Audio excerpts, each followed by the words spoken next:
A gente abre agora mais um programa Espaço Aberto para falar de saúde e a conscientização sobre o câncer infanto-juvenil. A gente tem dados do INCA, o Instituto Nacional do Câncer, que registra 12 mil novos casos de câncer infantil todos os anos. Para falar um pouquinho para a gente sobre prevenção, tratamento, cura, sobre o quadro, né, de que forma ele afeta aí as crianças, né, o público infantil, a gente recebe aqui no programa em formato virtual pela TV e Rádio Câmara Bauru, o Dr. Nevissolino Pereira de Carvalho Filho. Ele é médico oncologista pediátrico e também presidente da Sociedade Brasileira de Oncologia Pediátrica. Gentilmente aceitou o nosso convite para este bate-papo. Doutor, seja bem-vindo. Lidiane, muito obrigado pelo convite para falar de um tema que para nós é extremamente relevante, devido à sua importância hoje dentro do cenário de saúde pública no Brasil. Doutor, vamos lá, né? O câncer infantil, ele se difere em alguns aspectos do câncer que acomete as pessoas adultas, né? Quais são os sinais de alerta do aparecimento de um câncer em uma criança? Bem, existem várias diferenças entre os tipos de câncer que acometem crianças e adolescentes dos cânceres de adulto. Uma primeira diferença que a gente pode marcar é que no tipos de câncer que acometem essa faixa etária mais infanto-juvenil, dificilmente a gente vai ter uma associação direta, por exemplo, à exposição ou a hábitos de vida, né? Exposição a determinadas substâncias que reconhecidamente são carcinogênicas, ou seja, que induzem a formação de tumores, ou hábitos de vida, como, por exemplo, que é de conhecimento público, né? As pessoas que fumam ao longo da vida acabam tendo muito mais chance de desenvolver alguns tipos de câncer. Em pediatria, a gente não tem esse fator de exposição ou de hábito de vida diretamente relacionado com o desenvolvimento dos tumores. Uma outra característica dos tumores pediátricos é que são tumores que eles têm uma alta taxa de proliferação celular. O que significa dizer isso? São tumores que crescem muito rapidamente. Então, isso também é uma marca muito característica dos tumores na infância. E uma outra grande diferença também, que diferencia os tumores entre aqueles tipos próprios do adulto e os pediátricos, é a célula de origem desse tumor. Geralmente, os tumores de adultos são tumores que afetam as células epiteliais. As células epiteliais são aquelas células que revestem os nossos órgãos, né, as cavidades de um modo geral. E já os tumores pediátricos, eles têm sua origem em células, que são aquelas células muito primitivas, que são as células que vão se comprometer com a formação do rim, do fígado, enfim, de todos os órgãos. Então, são células embrionárias, são células muito primitivas que acabam, por algum motivo, não conseguindo promover a sua capacidade de amadurecimento para uma célula propriamente já madura, definitiva do fígado, então, ou do rim, ou da retina, enfim, tanto que esses tumores são conhecidos com a palavra blastoma. Então, por isso eu tenho, por exemplo, retinoblastoma, hepatoblastoma, nefroblastoma, porque são tumores que são originados de células muito primitivas. E essas células muito primitivas, elas têm essa capacidade de proliferação celular muito rápida. Então, por isso que o diagnóstico de um tumor na infância, ele tem que ser feito de forma rápida, o mais rápido possível, porque esses tumores eles estão em constante crescimento e podem eventualmente em algumas semanas tomar dimensões muito grandes. Sobre esses blastomas, né, e a forma como a doença ela se manifesta, né, ela aparece, entre aspas, nesses casos, né? Você comentou que são vários os motivos. Qual pode ser a origem, por exemplo? Bem, vamos conversar um pouquinho sobre o que necessariamente é a definição de um câncer. O câncer é uma doença genética, ou seja, alterações que acontecem no material genético, quer dizer, nos nossos genes, que controlam várias funções das nossas células. E quando a gente está falando especificamente sobre câncer, na capacidade dessa célula perder o seu controle de multiplicação celular, porque o câncer ele é fruto de uma multiplicação celular absolutamente desorganizada. Então, as células começam a se multiplicar de uma forma que não conseguem parar. Por quê? Porque existem alterações dentro dos nossos genes que acabam perturbando toda essa capacidade dessa célula ter esse controle, tanto de se multiplicar indefinidamente, como também de reconhecer que aquela célula não é uma célula normal, e nós temos mecanismos dentro das nossas células que são capazes de dizer assim: olha, essa célula tem que ser eliminada, que é a questão da morte programada da célula, que a gente chama de apoptose. Então, alterações nos genes também que controlam essa via de apoptose, ou seja, de identificar que aquela célula tem que ser eliminada, ele também é perdido. Essas alterações genéticas, que são, sim, a gente pode enumerar diversos tipos de alterações genéticas que acontecem dentro do nosso DNA e que são responsáveis por essa perturbação desse equilíbrio da vida celular normal, elas não são conhecidas até o momento, na maioria dos cânceres pediátricos, por que essas alterações acontecem, como elas acontecem. Não tem uma relação direta, por exemplo, com uma exposição prévia a uma substância, por exemplo, como o cigarro, que a gente sabe que pode induzir essas alterações. Muito em termos de câncer na faixa das crianças e dos adolescentes, o que a gente sabe, mas que não necessariamente é confirmado, que às vezes exposições dos pais ou o tipo de profissão dos pais durante aquele primeiro momento em que a criança está sendo formada, eventualmente poderia ter alguma relação. A exposição materna a alguns tipos de medicamentos, o uso de drogas durante a gestação, alguns tipos de profissão, por exemplo, os pais que estão trabalhando em situações que podem estar se expondo a substâncias que reconhecidamente possam causar alterações no material genético, mas isso não é definitivamente fator comprovado. Existem apenas especulações sobre isso. Muitos estudos estão em andamento sobre a tentativa de poder entender um pouco melhor essas causas dessas mutações, e que é o foco da tua pergunta, Lidiane, e que é também da maioria dos pais, quando chegam até os serviços de oncologia pediátrica, a necessidade de entender, poxa, mas por que aconteceu isso com meu filho?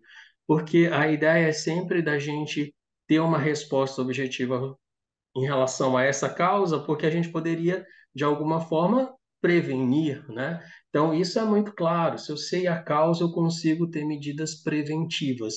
Mas, infelizmente, nos tipos de câncer que acometem a criança e o adolescente, isso não é possível até o momento. Poucos cânceres a gente consegue fazer um segmento, um screening para entender, poxa, eu posso acompanhar esse paciente por um risco dele vir a desenvolver o câncer, como, por exemplo, a gente pode fazer isso na mulher para rastrear câncer de mama. A gente teve recentemente Outubro Rosa, a gente agora está vivendo Novembro Azul, existem também os exames de rastreio por câncer de próstata, porque isso é possível nos cânceres de adulto. Nos cânceres de criança, isso é muito pouco possível de ser realizado, exceto quando a gente conhece que existe um gene de predisposição ao câncer que é próprio de uma determinada família e que aí sim pode passar de uma geração a outra, e aí a gente está falando do caráter de hereditariedade, né? Então,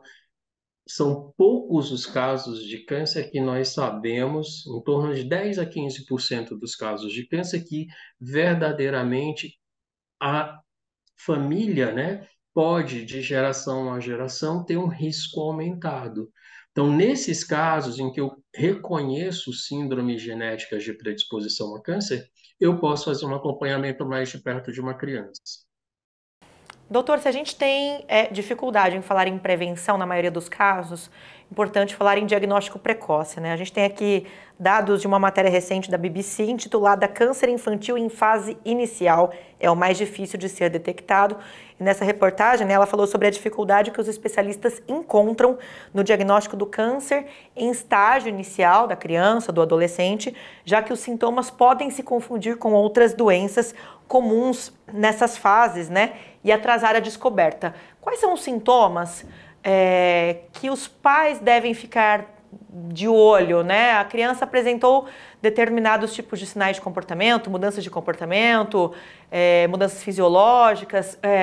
Em que momento os pais devem acender o sinal amarelo e buscar um especialista?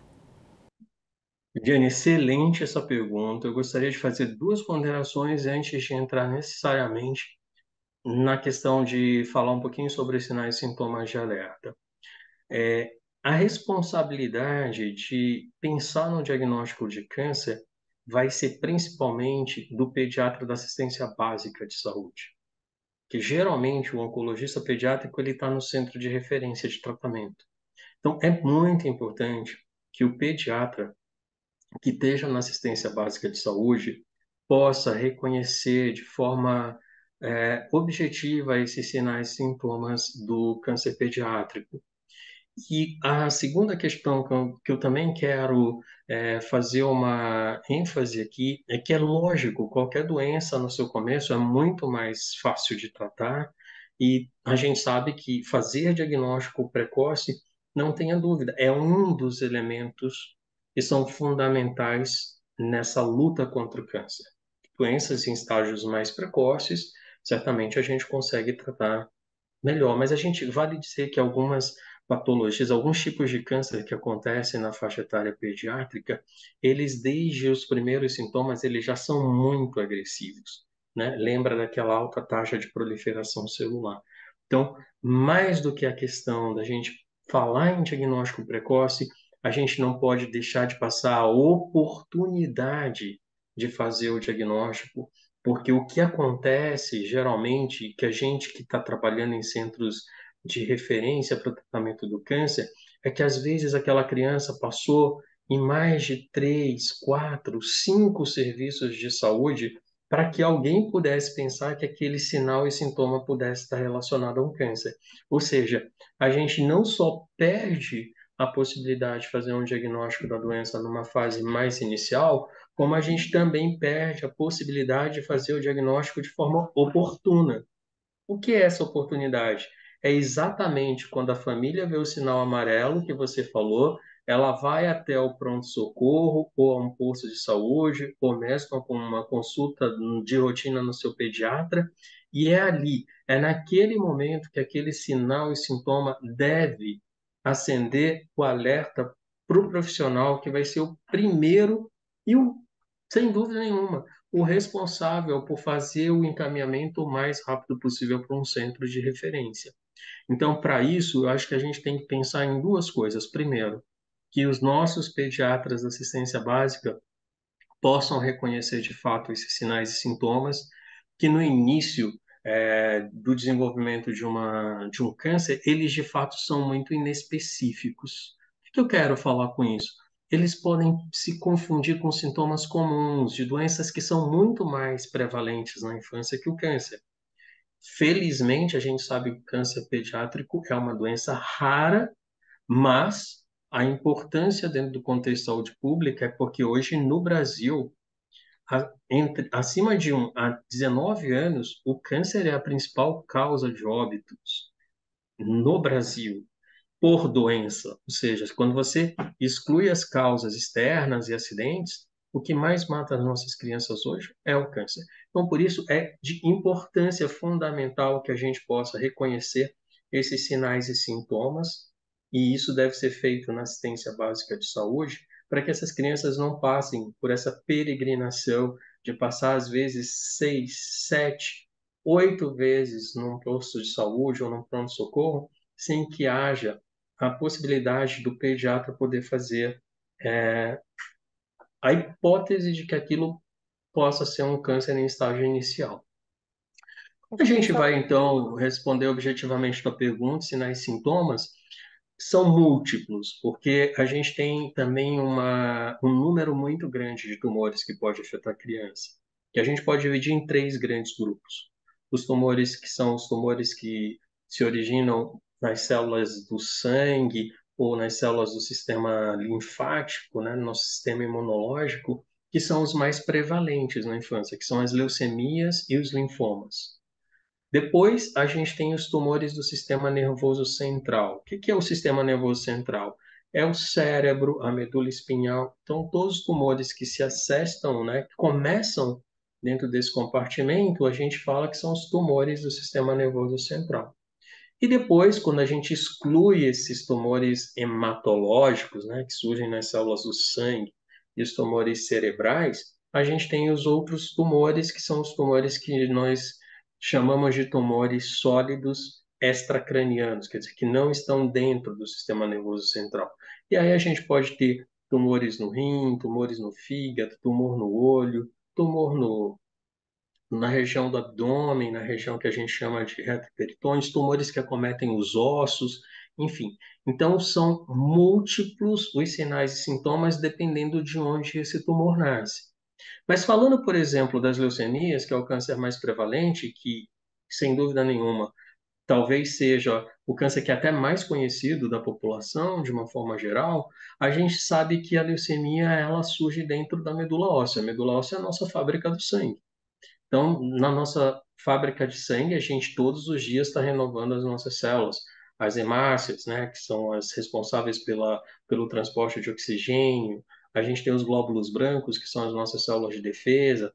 A gente tem uma célula que é chamada de plaqueta. Essa célula que chama plaqueta é uma célula que é responsável pela coagulação do sangue. Então, ela que impede que a gente tenha um ferimento simples, rapidamente aquele ferimento tem o seu sangramento estancado, porque essas plaquetas formam uma redinha naquela região.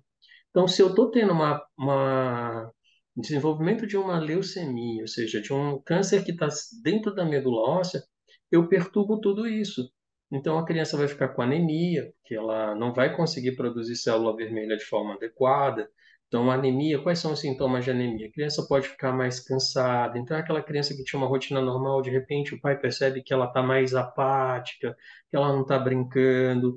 É uma criança que fica por exemplo, pode se queixar de dor de cabeça, porque a gente, sem a hemácia, não consegue transportar oxigênio adequado para o cérebro. É uma criança que fica muito, muito pálida, né? Então, esses são os efeitos relacionados diretamente à perturbação das hemácias. Os glóbulos brancos, sem glóbulo branco eu não me defendo de vírus, de bactéria. Então, uma criança que começa a ter infecções de repetição, que não são controladas de forma habitual. Quer dizer, eu espero que uma amidalite se resolva em 5, 7 dias. Olha, ele tratou, melhorou, está voltando com curtos intervalos de tempo. Isso também é para chamar a atenção. Vale a pena, talvez, coletar um hemograma dessa criança para saber como estão os glóbulos brancos. Ou crianças que aparecem com manchas roxas, né? Sabe, parece que até a mãe fica assustada de levar para o médico e vai assim, nossa, o médico vai achar que eu estou batendo no meu filho. Porque realmente a criança fica cheia de hematomas em locais que não são comuns esses hematomas. Pode ter um pouco de sangramentos também do nariz, da gengiva, porque a plaqueta, se não está tendo plaqueta suficiente para estancar o sangue, eu vou ter sangramento. É óbvio que não é qualquer sangramento no nariz que é igual à leucemia. A gente tem um sangramento no nariz por causas muito simples, né? A umidade do ar é muito baixa, o paciente que tem rinite.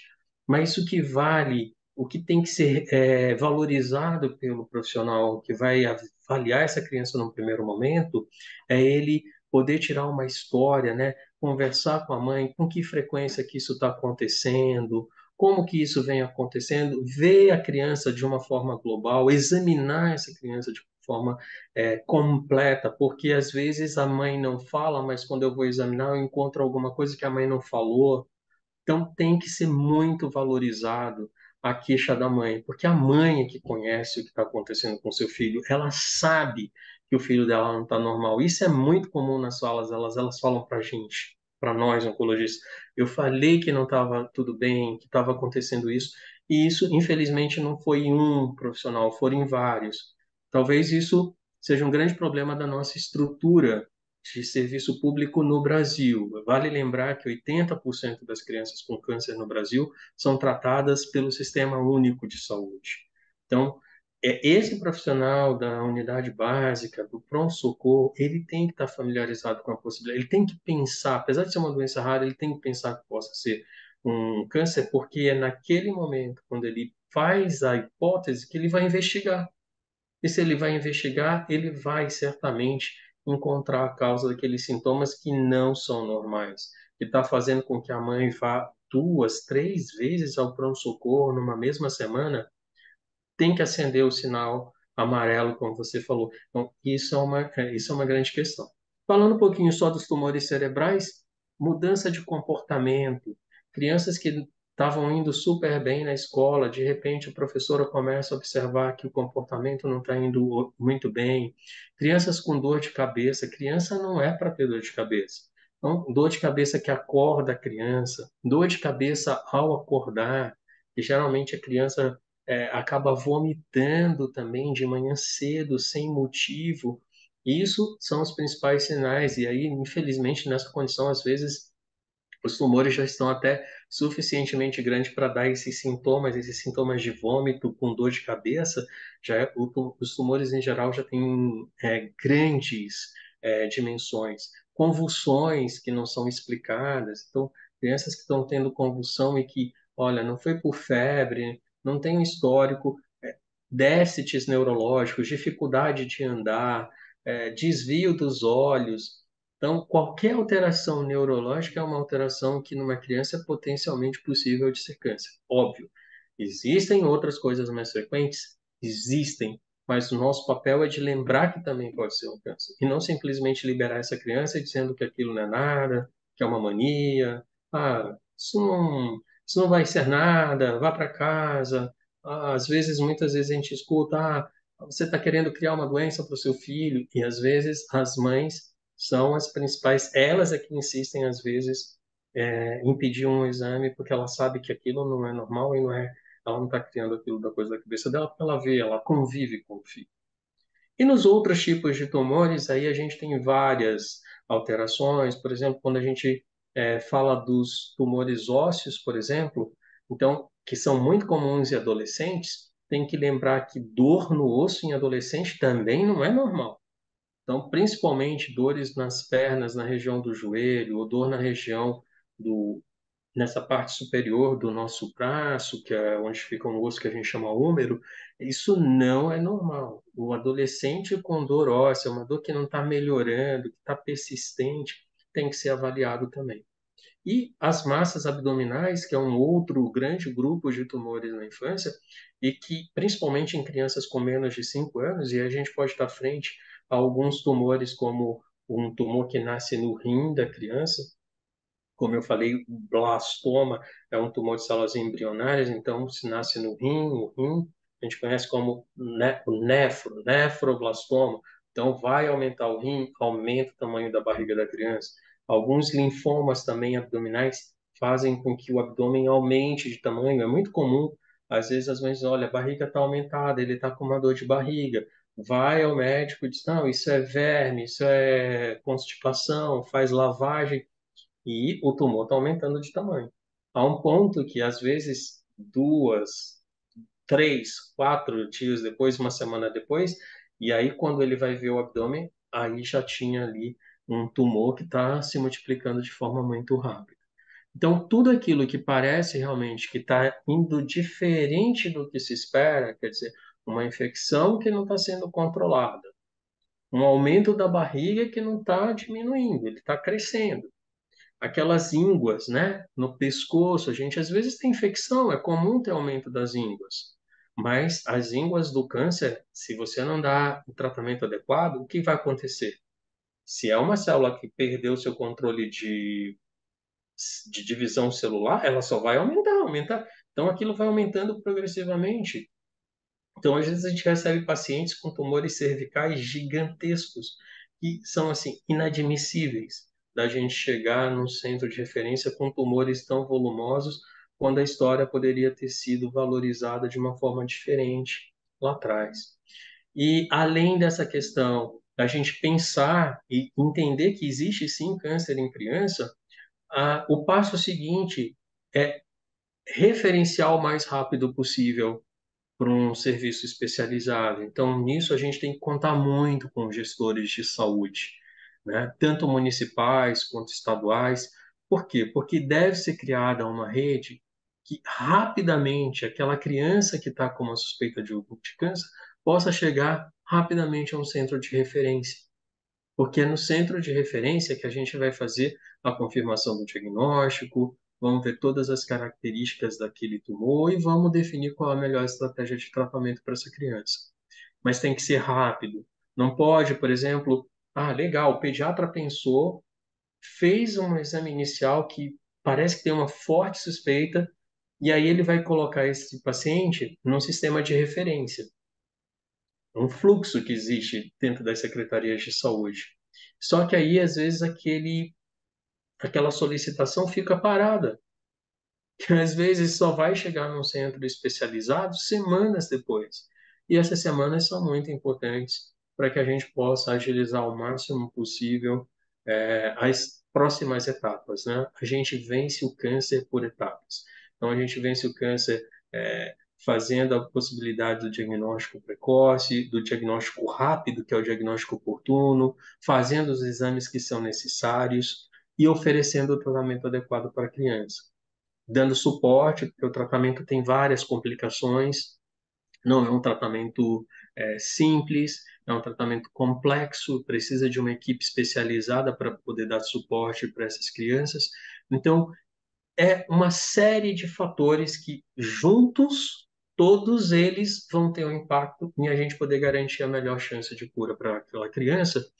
E vale ressaltar também, Lidiane, que se a gente consegue fazer todas essas etapas dentro do que é esperado, dentro do que nós, como especialistas em oncologia, sabemos, a gente pode ofertar uma chance de cura para a maior parte das crianças em torno de 80%.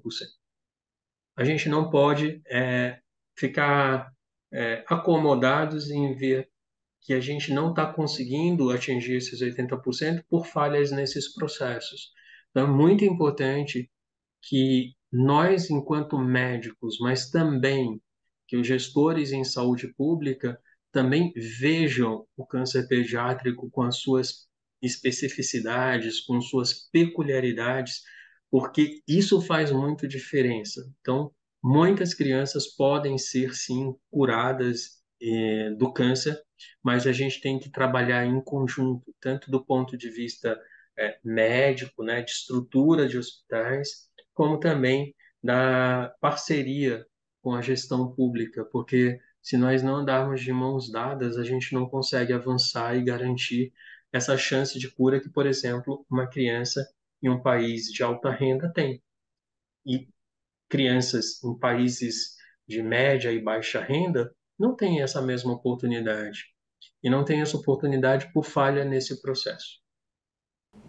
Perfeito, doutor. Só para só a gente finalizar, né, aproveitando que o senhor já mencionou essa questão da estrutura de saúde, da importância do encaminhamento o mais rápido possível dessa criança acometida, né, do câncer pediátrico, né, ou com sinais bastante fortes, né, de que pode estar acometida, para um serviço especializado.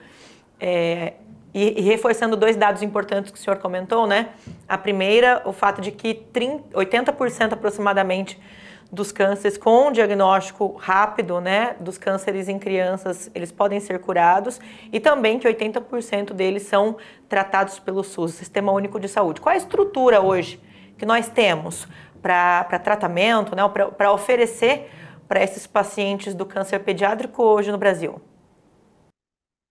Bem, isso é também uma excelente pergunta, um assunto que a gente pode também discorrer aí durante bastante tempo. Eu vou tentar resumir onde que nós nos encontramos nesse cenário em relação à estrutura de tratamento de câncer no Brasil. A gente sabe que oficialmente existem centros e unidades de alta complexidade para tratamento de câncer no Brasil, e isso é uma responsabilidade do Ministério da Saúde, do credenciamento, vamos dizer, desses centros. Eles têm que obedecer uma série de exigências, digamos assim. Eles têm que ter estrutura, eles têm que comprovar que eles têm aquela estrutura, e aí passa por diversos setores, né? Tem que ter serviço de radiologia adequado, de patologia, de cirurgia, de radioterapia.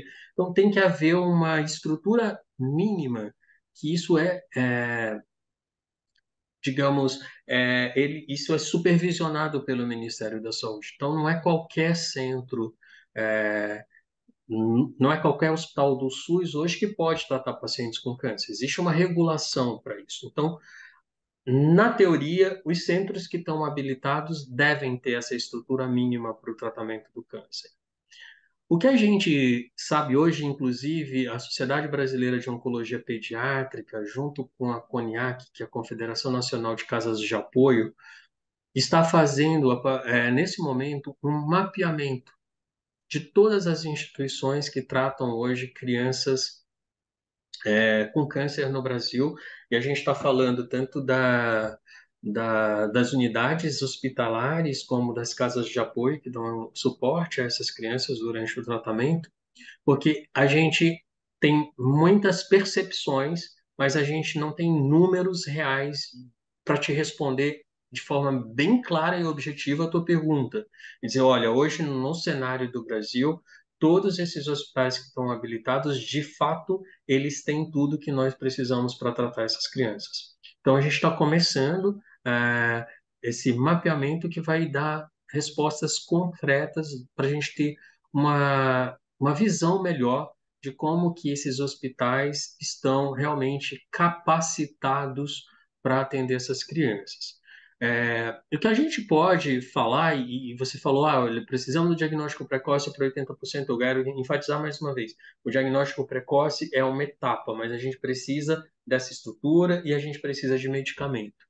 E em falando de medicamento, eu acho que a gente vive uma situação bastante eu diríamos que nós estamos num terreno, numa areia movediça, porque a gente sabe que o câncer pediátrico, isso é uma outra diferença, Lidiane, em relação ao câncer de adulto, o câncer pediátrico ele responde muito à quimioterapia. E os quimioterápicos, de modo geral, são medicamentos hoje que não são medicamentos de alto custo. Ou seja, a gente consegue curar muita criança com quimioterapia que não é cara. Mas o que que a gente enfrenta hoje no Brasil? Muitos medicamentos que são utilizados como quimioterapia começaram a ser desabastecidos. As indústrias farmacêuticas começaram a não tenho mais interesse nesse medicamento, né? Então, eles simplesmente descontinuam a produção do medicamento. E aquele é um medicamento que muitas vezes é fundamental para eu atingir a melhor chance de cura no câncer pediátrico. Então, veja bem, eu não estou falando de medicamento de alto custo, que eu poderia, poxa, a gente não está conseguindo atingir uma meta porque eu não tenho acesso, porque é um medicamento muito caro. Então, em criança, eu consigo tratar muitas crianças com poucos efeitos tardios, porque a gente sabe que a quimio e a radioterapia têm efeitos a longo prazo, mas são tratamentos hoje reconhecidamente eficientes, com pouca chance de efeito a longo prazo, e que às vezes a gente tem momentos no Brasil de verdadeira escuridão, porque eu não tenho aquele medicamento e a gente não tem muitas das vezes como trazer esse medicamento de forma rápida, porque ele exige uma questão de importação, e aí a importação demora 90 dias para o medicamento chegar, para uma doença que nas crianças, eu volto a repetir, é muito rápida a evolução. Então, esse é um outro papel que, sem dúvida nenhuma, a gestão pública tem que assumir essa responsabilidade. E, por um outro lado, sem dúvida, com os avanços tecnológicos que a gente vem tendo na medicina de uma forma geral, mas especialmente na oncologia, hoje se avançou muito no conhecimento de como essas células se dividem, quais são os genes alterados. E com isso vem aparecendo o desenvolvimento de novas drogas, drogas que a gente sabe que começam a ter um papel, mas muito, muito importante em conseguir avançar na chance de cura de tumores que a gente também sabe, por um outro lado, que apesar de fazer químio, radioterapia, cirurgia, a gente não conseguiu avançar nas chances de cura desses tumores. Então, essas novas drogas que estão surgindo é porque a gente está entendendo melhor como que o tumor aparece, por que ele aparece. E aí essas novas drogas, essas sim, são drogas de alto custo, porque são drogas que são drogas novas, que o custo para o desenvolvimento delas é muito caro, e aí a gente também fica numa outra situação, que é um outro ponto, digamos, o lado oposto, né? É uma droga que é muito cara, mas eu sei que é eficiente, mas que ela ainda não é oferecida de forma igual para todo mundo. Por quê? Porque muitas vezes essas drogas de alto custo elas não estão incorporadas dentro dos medicamentos que são autorizados pelo Sistema Único de Saúde. E eu sei que é uma droga que é fundamental. Eu não estou falando daquelas porque a gente pode entrar na discussão de a gente sabe que existem muitos medicamentos e que a indústria farmacêutica coloca aí, mas que não tem uma efetividade. Eu estou falando de medicamentos que já existem estudos provando a eficiência desses medicamentos, como aumentando a chance de cura efetiva de pacientes e que, infelizmente, a gente também ainda não tem disponível no SUS, e isso também é uma outra frente que a gente também tem trabalhado tentando mostrar as evidências científicas de que aquele medicamento de fato é importante para que ele possa ser incorporado. É óbvio que a gente sabe que são medicamentos de alto custo, mas eu acho que a gente tem que manter esse diálogo com os gestores, com o governo estadual, federal, municipal, para que seja incorporado de fato aquilo que vai fazer diferença. Não estamos querendo incorporar todo e qualquer medicamento. A gente está querendo incorporar o que de fato a ciência tem mostrado que faz diferença. E aí, pensando em tudo isso, né, falar em saúde pública, saúde coletiva é pensar também na necessidade de atualização das regulações, regulamentações, as políticas públicas, né, doutor, como você comentou. Exatamente, sem dúvida. Ano passado foi aprovada uma lei de prevenção de controle e tratamento do câncer na infância, né?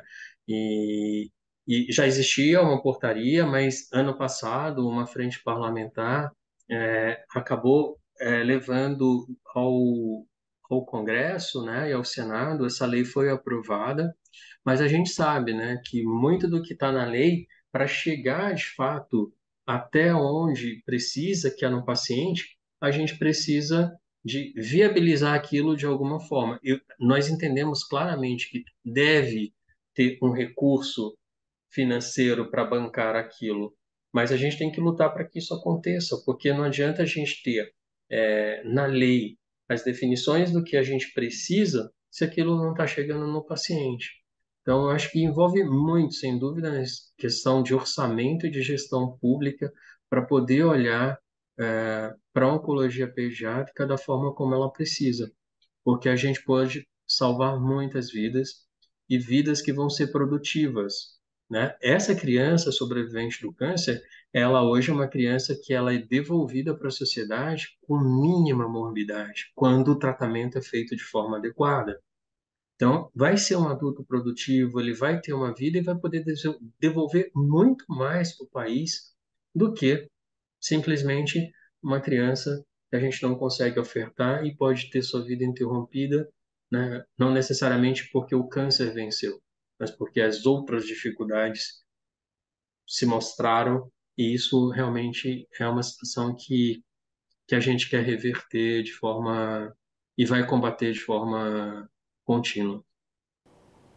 Excelente, doutor. Muitíssimo obrigada ao nosso convidado hoje aqui do programa Espaço Aberto, gravando em formato virtual pela TV e Rádio Câmara Bauru, doutor Novissolino Pereira de Carvalho Filho. Ele é médico oncologista pediátrico e presidente da Sociedade Brasileira de Oncologia Pediátrica, gentilmente conversando conosco, falando sobre alguns aspectos, vários aspectos, aliás, dos tratamentos, do diagnóstico, da estrutura oferecida, né, para os pacientes do câncer pediátrico. Doutor, mais uma vez, muito obrigada. Ediane, eu que agradeço pelo espaço e, sem dúvida nenhuma, estou à disposição sempre que vocês precisarem para esclarecimentos. Muito obrigado. Obrigada mais uma vez, doutor. Agradeço você também aí que nos acompanhou pela TV e rádio. E lembro que este conteúdo fica disponível para você acessar em qualquer momento pelo nosso canal no YouTube. Procure lá o TV Câmara Bauru. Até a próxima!